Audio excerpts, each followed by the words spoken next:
অন্তর্বর্তী সরকারের নিরপেক্ষতা নিয়ে প্রশ্ন তুলে স্থানীয় সরকার উপদেষ্টা আসিফ মাহমুদ এবং তথ্য উপদেষ্টা মাহফুজ আলমের পদত্যাগ দাবি করেছেন বিএনপি নেতা ইশরাক হোসেন।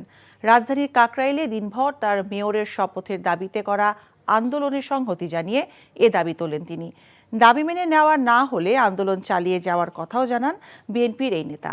এদিকে আন্দোলনের কারণে কাকরাইল এবং এর আশপাশের এলাকায় দেখা দেয় তীব্র যানজট। রিপোর্ট কায়কোবাদ মাহমুদের। এই ঈদে জামা জুতো অ্যাক্সেসরিজের ডিসকাউন্ট।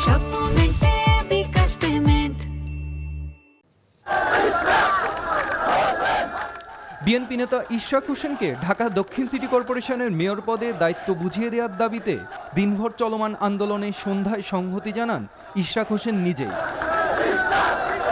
এ সময় তিনি বলেন, বিচার বিভাগ ও নির্বাচন কমিশনের কাজে হস্তক্ষেপ করা হচ্ছে। অভিযোগ করেন বিএনপিকে নির্বাচনে আসতে না দেওয়ার জন্য দুইজন উপদেষ্টা কাজ করছেন। দাবি করেন দুই উপদেষ্টা আসিফ মাহমুদ ও মাহফুজ আলমের পদত্যাগ। সরকারের ভেতর থেকে বিচার বিভাগের উপরে হস্তক্ষেপ করা হয়েছে রায় প্রদানের সময়।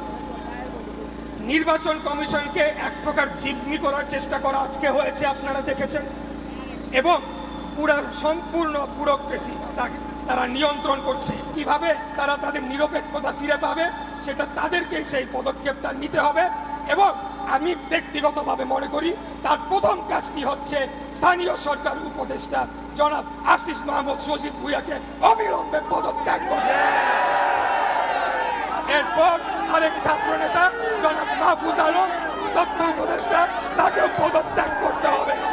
ইশরাক হোসেন আরও বলেন, এই আন্দোলন মেয়র পদের জন্য নয়, বরং গণতন্ত্রের জন্য। দাবি আদায় না হওয়া পর্যন্ত আন্দোলন চলবে বলেও জানান এই নেতা।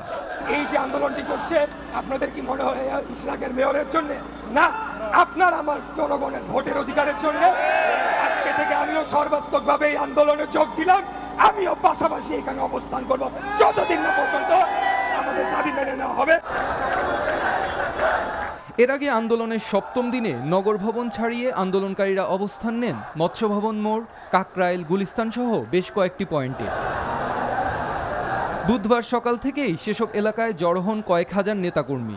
পরে আন্দোলনকারীরা ইঞ্জিনিয়ার ইশরাকের শপথের দাবিতে মিছিল নিয়ে প্রধান উপদেষ্টার বাসভবন অভিমুখে যাত্রা করেন। পুলিশের বাধায় আন্দোলনকারীদের একাংশ কাকরাইল মসজিদের সামনেই অবস্থান নেন। প্রিয় নগরবাসী, তার ইঞ্জিনিয়ার ইশরাকের তার গুরুদায়িত্ব বুঝিয়ে দেওয়া হোক। ইশরাকের যে অধিকার, ন্যায্য অধিকার, সেটা ফিরিয়ে দিক। আমাদের দেশে যে ভোটের অধিকার, গণতান্ত্রিক অধিকার, সেটাকে আমরা ফিরিয়ে দিতে চাচ্ছি। গেজেট হওয়ার পরও যেহেতু শপথ করাচ্ছে না, এটা তো স্পষ্ট বোঝা যাচ্ছে যে সরকার তালবাহানা করছে। সড়ক অবরোধে যান চলাচল বন্ধ হয়ে যায় কাকরাইল ও তার আশেপাশের এলাকায়। সপ্তাহ জুড়ে এই আন্দোলনে ব্যাহত নগর সেবা, বন্ধ রয়েছে সকল কার্যক্রম। Kaikobad Mahmud, NTV news, Dhaka. এই ঈদে জামা জুতো অ্যাক্সেসরিজের ডিসকাউন্ট।